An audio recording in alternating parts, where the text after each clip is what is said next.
융의 창 채널을 찾아주신 여러분 반갑습니다. 오늘은 조금 무거운 하지만 우리 삶의 가장 깊은 곳을 꿰뚫는 한 문장으로 이야기를 시작해 보려 합니다. 위대한 심리학자 칼 융이 남긴 말입니다. 삶은 고통스러운 착각이고 결국 죽는다.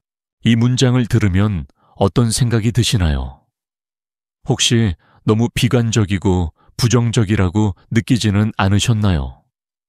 우리는 모두 행복을 찾아야 하고 긍정적으로 살아야 한다고 배웠습니다.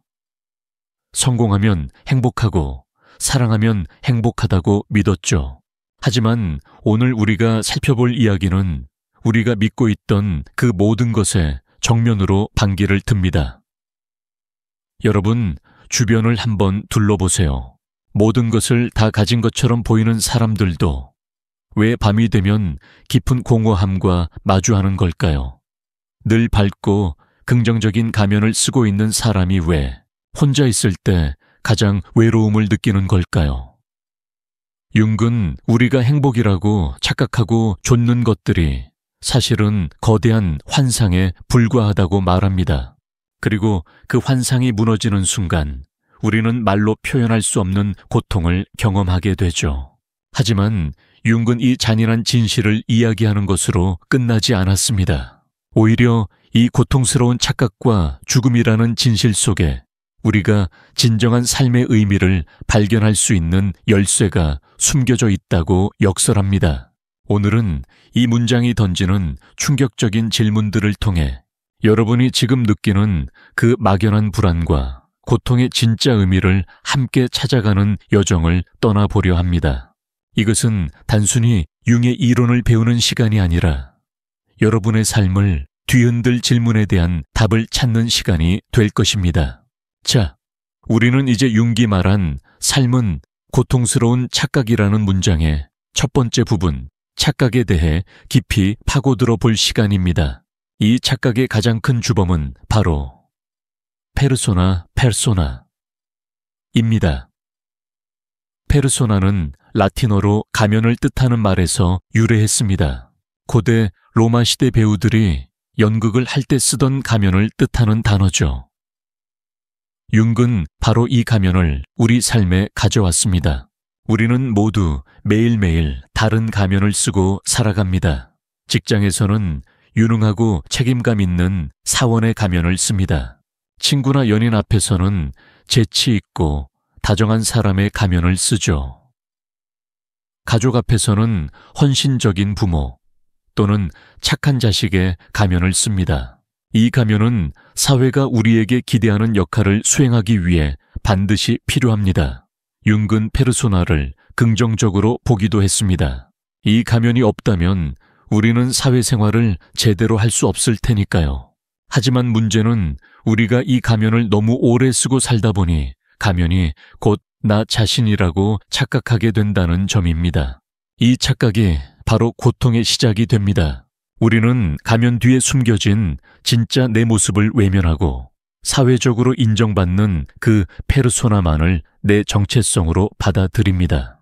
예를 들어 볼까요? 한 여성이 있습니다. 그녀는 주변 사람들에게 항상 긍정적이고 밝은 사람으로 통합니다. 어떤 힘든 일이 있어도 늘 웃고 남을 먼저 위로해 주죠. 모두가 그녀를 칭찬하고 좋아합니다. 하지만 그녀는 아무도 없는 밤 혼자 거실에 앉아 이유 모를 슬픔과 공허함에 휩싸이곤 합니다. 가슴속 깊은 곳에서 솟아나는 분노, 자신에 대한 실망, 타인에 대한 질투와 같은 어둡고 원시적인 감정들이 그녀를 덮쳐옵니다. 하지만 그녀는 이런 감정들을 철저히 외면합니다.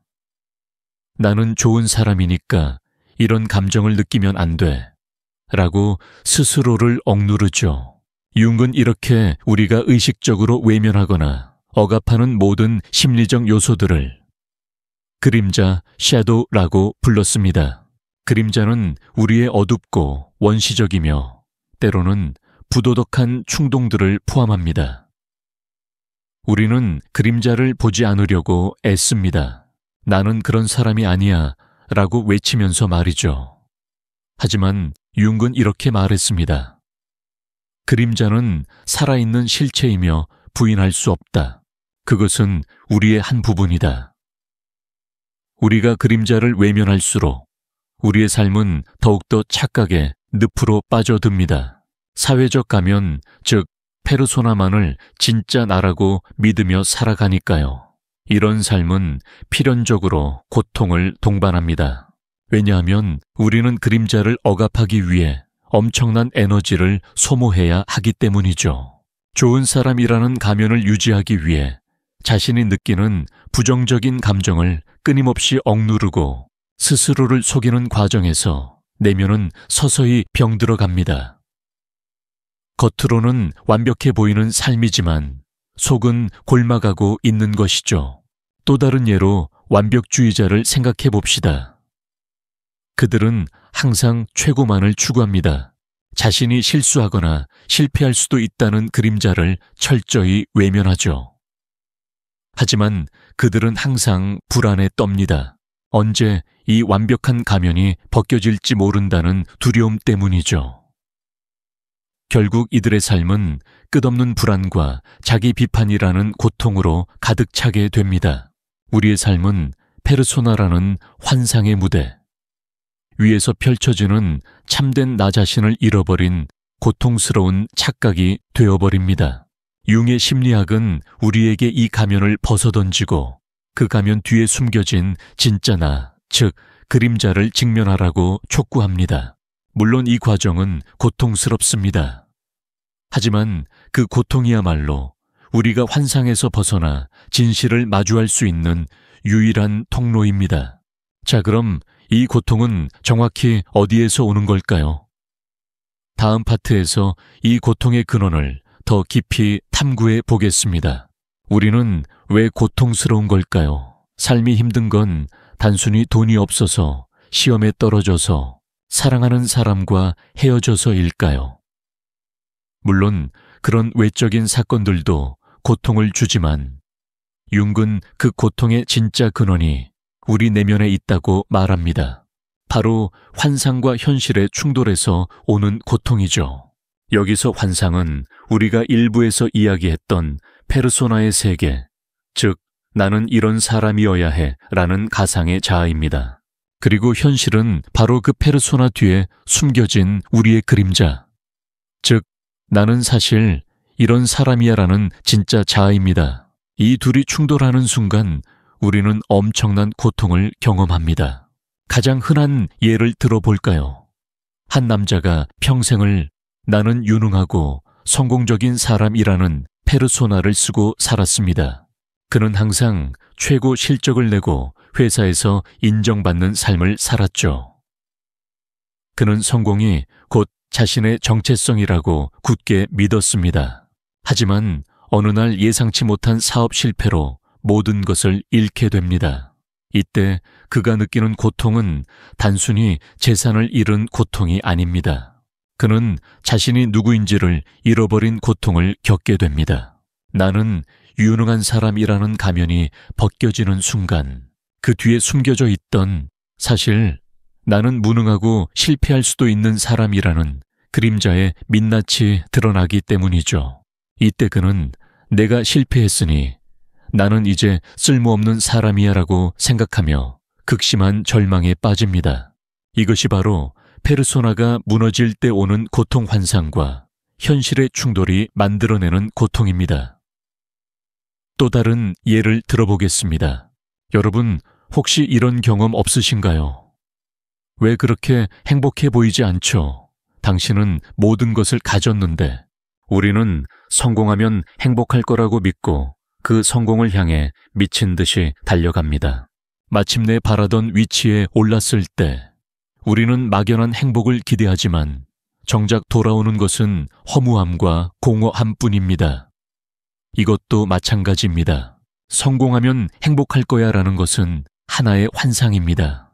우리는 그 환상을 좇느라 내면의 진짜 목소리, 사실 나는 이 길이 아니라 다른 것을 원했어 라는 그림자의 목소리를 외면했기 때문이죠.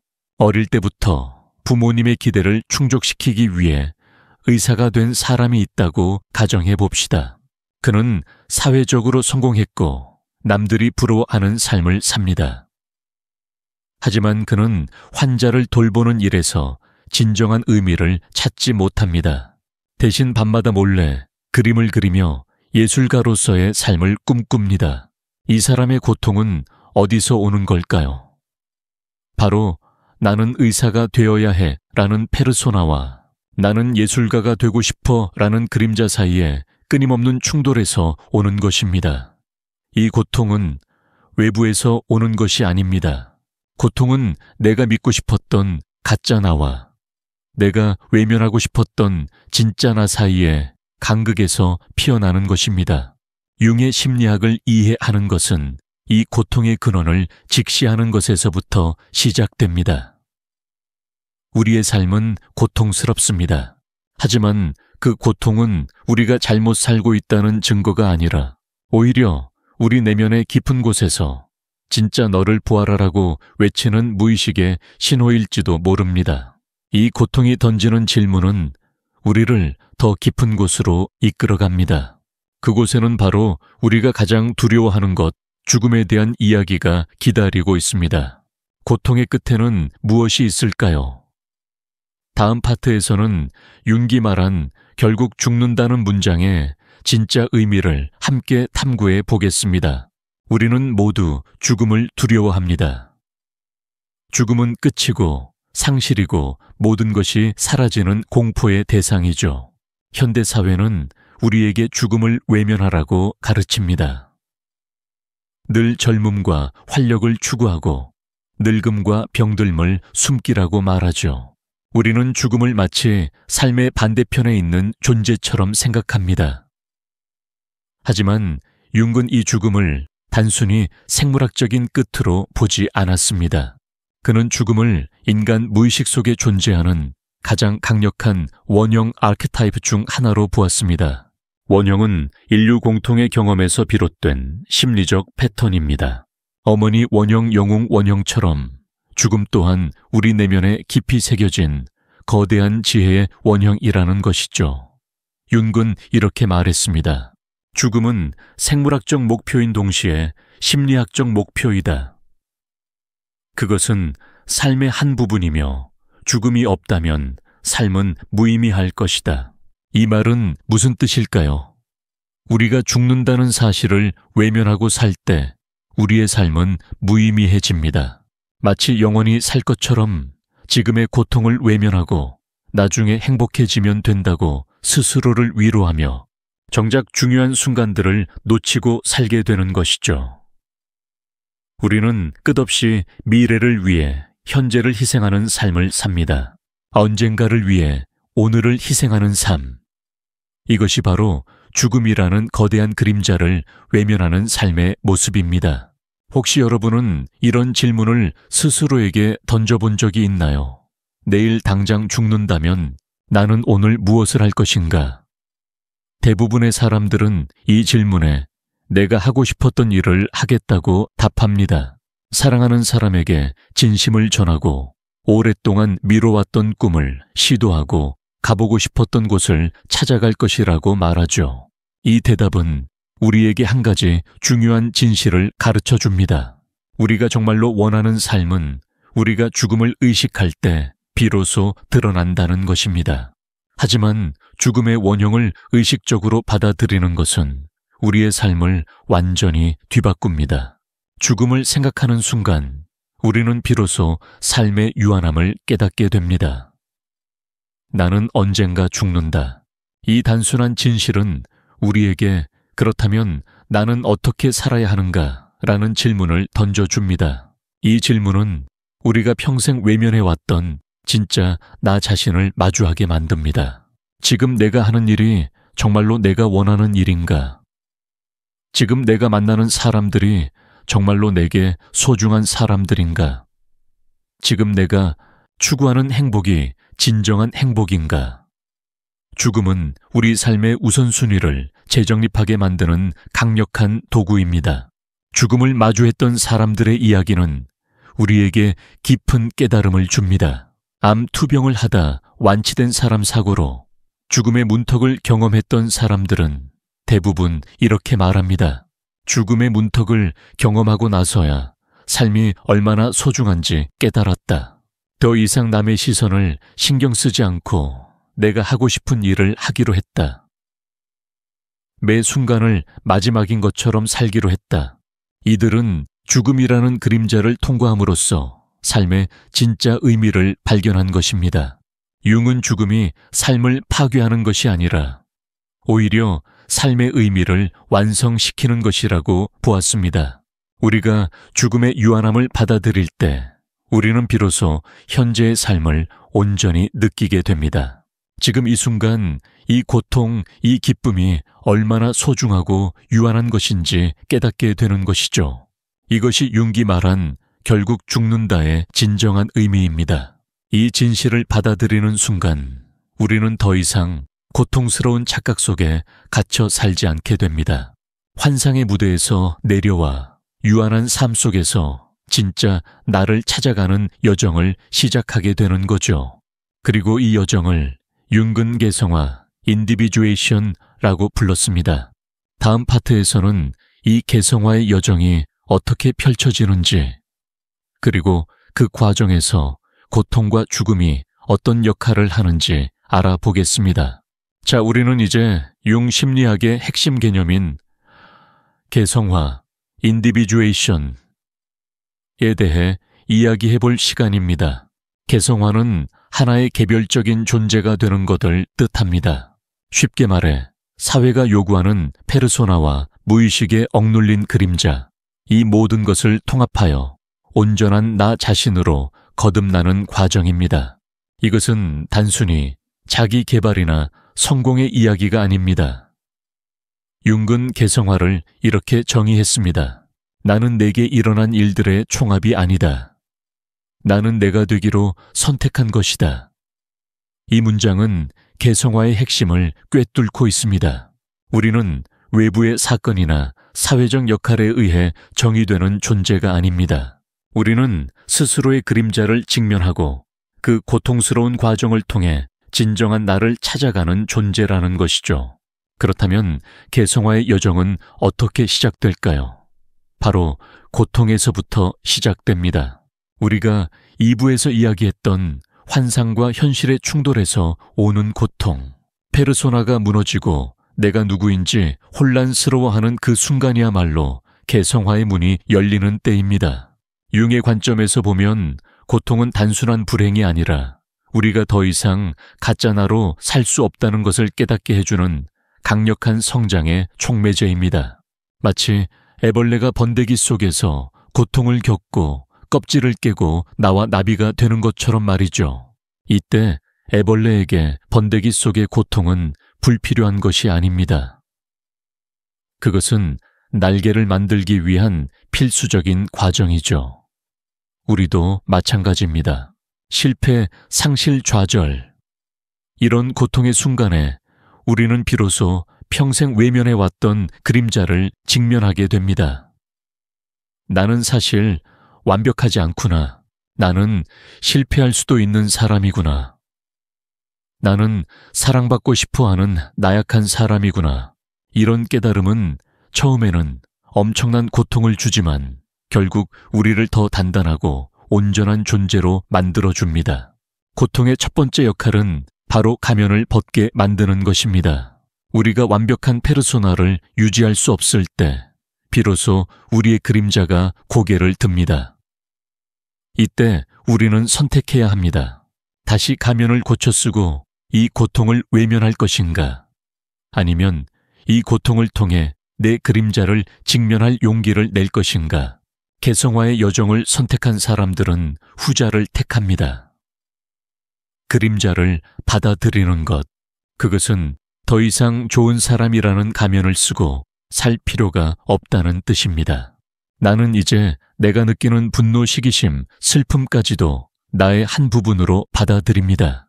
그것을 억누르지 않고 온전히 나의 것으로 인정하는 것이죠. 이렇게 그림자를 통합하는 과정은 매우 고통스럽고 혼란스러울 수 있습니다. 하지만 이 과정을 통해 우리는 더 이상 외부의 인정이나 사회적 성공에 매달리지 않게 됩니다. 내 안의 모든 것을 받아들였기에 나는 이제 외부의 평가로부터 자유로워집니다. 융의 심리학은 우리에게 고통을 피하라고 말하지 않습니다. 오히려 고통 속으로 들어가라고 말합니다. 그 고통의 끝에서 비로소 진짜 나 자신을 만날 수 있기 때문입니다. 이것이 바로 개성화의 여정입니다. 자신의 모든 부분을 통합하여 하나의 온전한 인간이 되는 것. 그리고 이 모든 여정의 끝에는 무엇이 기다리고 있을까요? 다음 파트에서는 삶의 고통과 죽음이 어떻게 궁극적인 의미를 완성시키는지 그 마지막 이야기를 나눠보겠습니다. 우리는 지금까지 삶의 고통스러운 착각과 죽음이라는 진실에 대해 이야기했습니다. 이제 마지막으로 이 두 가지가 어떻게 역설적으로 우리의 삶을 완성시키는지를 살펴보려 합니다. 삶은 고통스럽습니다. 그리고 우리는 언젠가 반드시 죽습니다. 이 두 가지 사실은 우리를 절망에 빠뜨리기보다 오히려 우리 삶에 가장 큰 의미를 부여합니다. 고통은 우리가 가짜 나를 버리고 진짜 나로 나아가라는 신호입니다. 그리고 죽음은 우리가 언젠가가 아니라 바로 오늘을 살아가라는 강력한 메시지입니다. 이 두 가지 진실을 받아들인 사람의 삶은 어떻게 바뀔까요? 그는 더 이상 완벽한 페르소나를 유지하기 위해 애쓰지 않습니다. 실패를 두려워하지 않고 타인의 시선에 연연하지 않습니다. 그는 자신의 그림자를 사랑하게 됩니다. 자신이 가진 모든 장점과 단점을 끌어안고 온전한 나로 존재하게 됩니다. 이것이 바로 융기 말한 자기 실현, self-realization의 상태입니다. 자기 실현을 이룬 사람은 더 이상 행복을 좇지 않습니다. 그는 그저 의미를 찾습니다. 내가 가진 유한한 시간 속에서 내가 할 수 있는 가장 진실된 행동은 무엇일까? 이 질문에 답하며 살아가는 것이죠. 어떤 예술가는 자신의 내면의 고통을 예술로 승화시키고 어떤 부모는 자식에게 온전한 사랑을 전하기 위해 희생합니다. 어떤 활동가는 세상의 부조리에 맞서 싸우며 자신의 목소리를 냅니다. 이들의 삶은 고통이 없었기 때문에 의미 있는 것이 아닙니다. 오히려 그 고통과 마주했기 때문에, 그리고 그 고통을 통해 삶의 유한함을 깨달았기 때문에 비로소 의미 있는 삶을 살게 된 것입니다. 이것이 바로 고통과 죽음이 가진 역설적인 힘입니다. 두려워하던 그림자가 사실은 가장 큰 선물이 되는 것이죠. 융은 고통은 삶의 고유한 일부다. 그것을 회피하려 할수록 우리는 더 큰 고통을 겪는다 라고 말했습니다. 우리가 고통을 회피하기 위해 환상 속에서 살 때 우리는 결국 더 큰 고통을 겪게 됩니다. 하지만 고통을 직면하고 받아들일 때 우리는 그 고통을 넘어설 힘을 얻게 됩니다. 그리고 죽음이라는 궁극적인 진실은 우리에게 매 순간을 충실하게 살아갈 동기를 부여합니다. 오늘 죽는다면 나는 무엇을 할까? 라는 질문은 곧 내가 원하는 삶은 무엇인가? 라는 질문과 같습니다. 이 질문에 대한 답을 찾으며 하루하루를 살아가는 삶이야말로 융기 말한 온전하고 의미 있는 삶입니다. 우리는 흔히 삶을 행복을 향한 여정이라고 생각하지만 융의 관점은 다릅니다. 그는 삶을 의미를 향한 여정으로 보았습니다. 행복은 일시적인 감정이지만 의미는 우리의 존재 자체를 지탱해주는 힘이 됩니다. 고통을 겪고 죽음을 받아들이는 과정을 통해 우리는 이 의미를 발견하게 됩니다. 우리의 삶은 완벽한 행복으로 채워진 동화가 아닙니다. 오히려 고통과 죽음이라는 굵은 선으로 그려진 투박하지만 진실된 초상화에 가깝습니다. 그리고 이 초상화는 오직 우리가 그것을 있는 그대로 바라볼 때만 완성됩니다. 이제 마지막으로 이 질문을 던지고 싶습니다. 당신은 어떤 삶을 선택하시겠습니까? 달콤한 환상 속에서 허무하게 끝나는 삶, 아니면 고통스러운 진실과 마주하고 진짜 나를 찾아 의미 있게 완성되는 삶. 융의 철학은 우리에게 삶의 목적은 행복이 아니라 온전한 존재가 되는 것이라고 속삭입니다. 그리고 그 길은 고통과 죽음이라는 가장 어두운 그림자를 통과해야만 도달할 수 있는 길이라고 말합니다. 우리는 오늘 삶은 고통스러운 착각이고 결국 죽는다 라는 융의 충격적인 문장을 통해 어쩌면 가장 따뜻하고 희망적인 메시지를 발견했을지도 모릅니다. 처음 이야기했던 그 남자 그는 이제 더 이상 완벽한 가면을 쓰려고 애쓰지 않습니다. 그는 자신의 삶을 하나의 완벽한 연극이 아니라 온전한 자신을 찾아가는 용감한 여정으로 받아들이기 시작했습니다. 그가 느끼던 공허함은 사라지지 않았습니다. 하지만 이제 그는 그 공허함 또한 자신의 한 부분임을 압니다. 그는 더 이상 행복을 쫓아 달려가지 않습니다. 그는 그저 자신의 삶을 있는 그대로 살아가기로 선택했습니다. 융의 말은 비관적인 경고가 아니라 가장 진실된 삶으로 우리를 초대하는 초대장이었습니다. 고통을 두려워하지 마세요. 그것은 여러분이 진짜 나를 만날 수 있는 가장 확실한 길입니다. 죽음을 외면하지 마세요. 그것은 여러분의 삶을 가장 의미 있게 만들어줄 가장 큰 지혜입니다. 삶은 우리에게 끊임없이 질문을 던집니다. 네오는 누구인가? 네오는 무엇을 진정으로 원하는가? 이 질문에 대한 답은 오직 고통과 죽음이라는 어두운 길을 용감하게 걸어갈 때만 발견할 수 있습니다. 지금 이 순간 당신이 겪는 모든 고통은 이유 없는 불행이 아닙니다. 그것은 당신의 내면에서 진실을 향해 외치는 목소리입니다. 그 목소리에 귀 기울이세요. 그러면 당신의 삶은 이전과는 완전히 다른 의미와 깊이를 얻게 될 것입니다. 우리의 삶을 돌아보면 가장 의미 있었던 순간들은 역설적이게도 가장 고통스러웠던 순간들과 맞닿아 있음을 깨닫게 됩니다. 사랑하는 사람과의 이별, 간절히 원했던 꿈의 좌절, 감당할 수 없을 것 같았던 상실의 아픔. 우리는 그 고통 속에서 비로소 삶의 진정한 의미를 찾아냈습니다. 융은 이 고통을 내면의 나침반이라고 말했습니다. 우리가 길을 잃었을 때 올바른 방향을 가리켜주는 나침반 말입니다. 그 나침반의 바늘은 우리가 억압하고 외면했던 그림자를 향해 정확히 가리키고 있습니다. 그 그림자를 직면하고 끌어안을 때 우리는 더 이상 외부의 평가나 사회적 기대에 흔들리지 않는 단단한 존재가 됩니다. 이것이 바로 고통스러운 착각에서 벗어나는 유일한 길입니다. 우리는 사회가 만들어 놓은 행복의 기준을 쫓는 대신 나만의 의미를 찾아가는 여정을 시작해야 합니다. 남들이 부러워하는 성공이 아니라 내 영혼이 진정으로 갈망하는 것을 찾아야 합니다. 그리고 그 여정은 결코 순탄하지 않을 것입니다.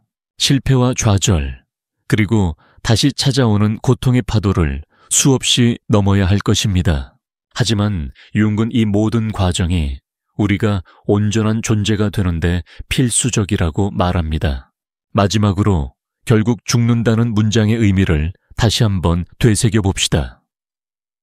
죽음은 끝이 아니라 우리의 삶에 의미를 부여하는 궁극적인 동기입니다. 만약 우리가 영원히 산다면 오늘 하루는 아무런 의미가 없을 것입니다. 내일로 미루면 그만이니까요. 하지만 우리는 모두 유한한 존재입니다. 그리고 이 유한함이 바로 우리의 삶을 특별하게 만듭니다. 우리는 언젠가 이 세상과 작별한다는 것을 알기에 오늘을 더욱 소중하게 살아가려 노력합니다.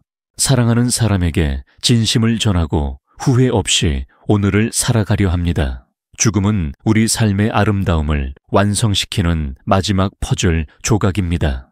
융의 창을 통해 이 모든 이야기를 함께 나눈 여러분 모두에게 깊은 감사를 드립니다.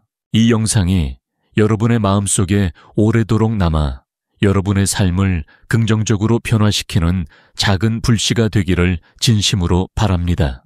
고통은 여러분의 적이 아닙니다. 그것은 여러분을 더 나은 사람으로 만들어줄 가장 소중한 스승입니다. 죽음은 끝이 아닙니다. 그것은 여러분의 삶을 가장 빛나게 만들어줄 가장 강력한 조명입니다. 이 진실들을 마음속 깊이 새기고 여러분만의 온전한 삶을 살아내시기를 응원합니다. 오늘의 이야기가 여러분의 마음에 작은 울림을 주었기를 진심으로 바랍니다. 이 이야기가 필요할 것 같은 소중한 사람들에게 공유해 주세요. 그리고 더 깊은 내면의 이야기를 함께 나누고 싶다면 좋아요와 구독 버튼을 눌러주세요. 용의 창은 언제나 여러분의 내면을 향해 열려 있을 테니까요. 다음 영상에서 또 다른 심리학 이야기로 찾아뵙겠습니다. 온전한 자신을 찾아가는 아름다운 여정을 응원합니다.